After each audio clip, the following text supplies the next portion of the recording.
Depuis ses 3 ans, René-Yves Horth vit au son des tambours guyanais.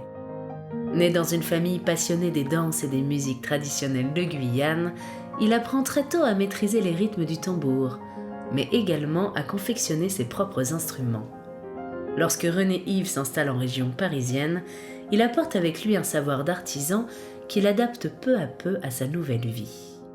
En Guyane, nous avons beaucoup de variétés de bois. Et à partir de là, on peut construire un tambour avec ces variétés-là, en fait. En France, c'est différent parce que je fais les tambours, mais à partir des fûts de chêne ou de châtaignier que je trouve ici en France. Mais à chaque fois que je descends en Guyane, je me donne cette possibilité-là de faire un fût et de revenir avec et de le monter ici. Pourquoi? Parce que ça me manque énormément. Ça me manque.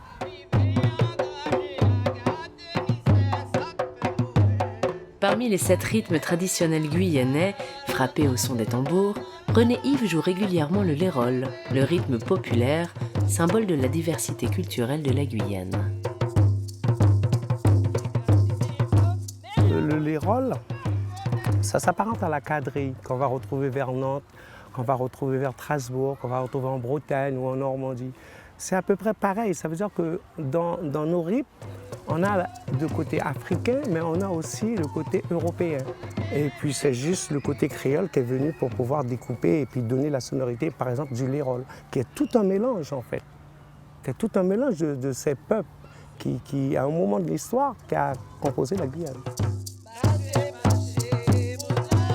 En Île-de-France, René-Yves promeut la culture de ses ancêtres afin d'enjoindre les jeunes générations de Guyane et d'ailleurs à reprendre le flambeau du tambour.